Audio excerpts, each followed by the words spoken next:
All right, friends, we're going to talk through the teacher's guide for session 13. Of course, we're starting with a summary. Really good to recycle some of those themes to make sure that they're on everybody's mind. Want to make sure that we keep the gospel first and foremost. Otherwise, this just becomes law. And this particular text is just overwhelming. If you're not seeing your new identity with new values, you cannot live this way. However, if you can see your identity in the Father, that you're chosen and loved, and if your great desire is to show people what the Father is like, then change actually is surprisingly easy because this text gives the motivation and power. How does this text change the way you deal with difficult people? Well, first of all, this obliterates your rights, right? This text calls us to a radically different way of living, especially by giving us the framework of slaves and masters. Slavery is wrong. You should have a visceral reaction to that, but people often mistreat us. And there are relationships that we don't feel like we can escape from. And this text reminds us that we are absolutely free. We do not serve people because they have any claim on us. They do not. We are completely free from the obligation to serve people, to meet their expectations, to be their savior, to give our lives for their benefit. That's just not true. We live as free men. None of us are slaves, but nobody gets to make us their slave. Now, on the other side of this, of course, is the truth that we show honor to all people, even when they're unjust, because we are mindful of God and we trust in His reward. And we trust that as we show people what the Father's like, God will make the most difficult situations redemptive. So this text gives us motivation, reminding us that we are free, that we are no one's slave, but at the same time, we're privileged to serve people because God is protecting us, He's providing for us, He's affirming us, and so we can serve people for God's sake, not because people deserve it.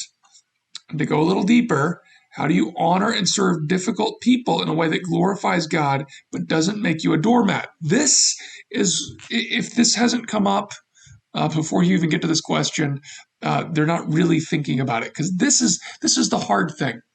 Right? The fear is that if I honor people or respect them, especially when they're not deserving of it, they will take advantage of me. And this is a very real risk. Okay, so how do you honor and serve difficult people? Well, once again, in a way that is mindful of God.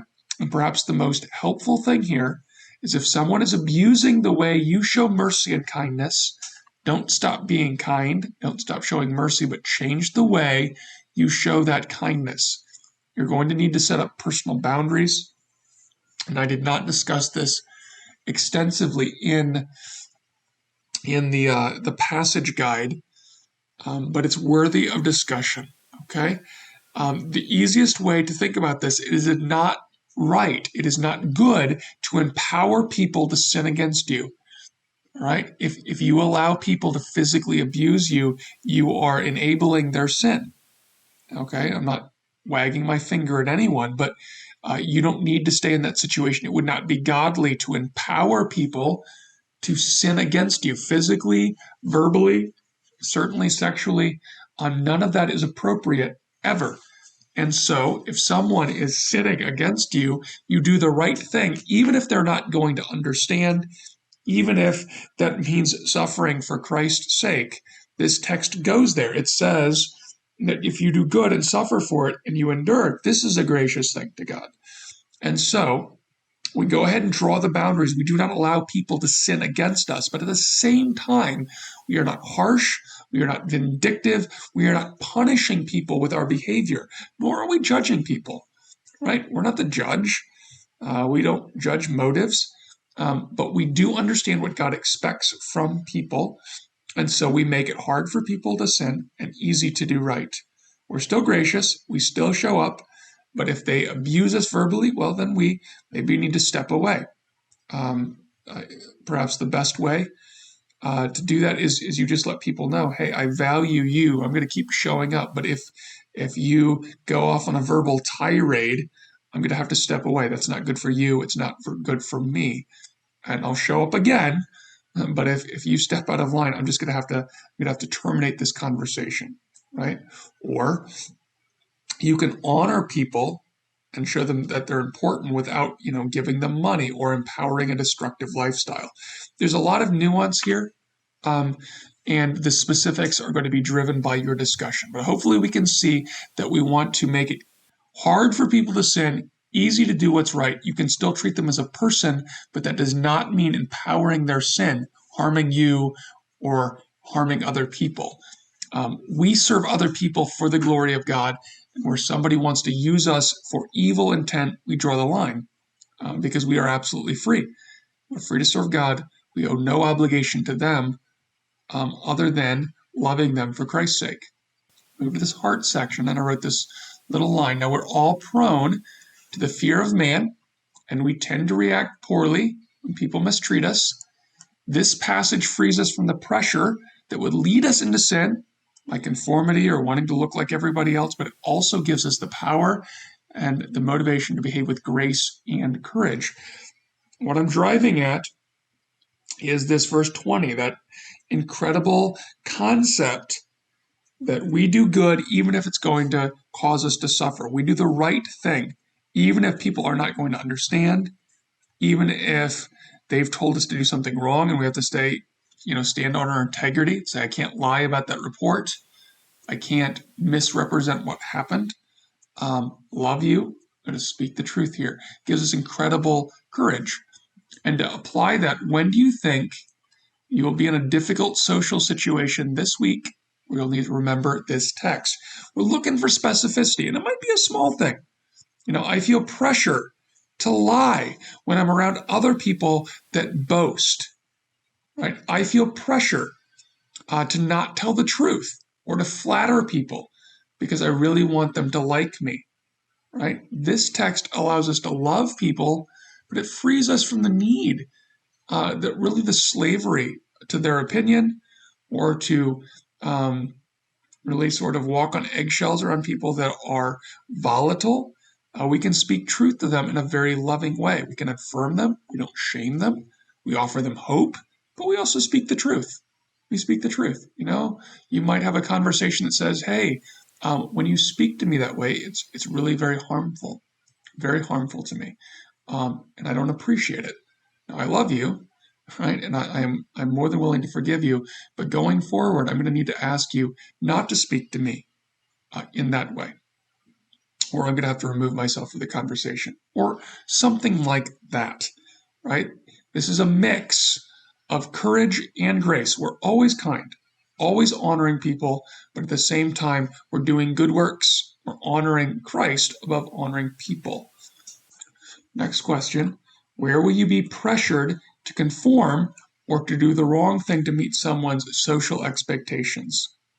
How does this text allow you to be bold and gracious in doing the right thing? So we have two sides of the same coin here. The first one, we are, somebody's pressuring us to do the wrong thing, potentially, to lie or to harm someone else or to gossip, and we're resisting that.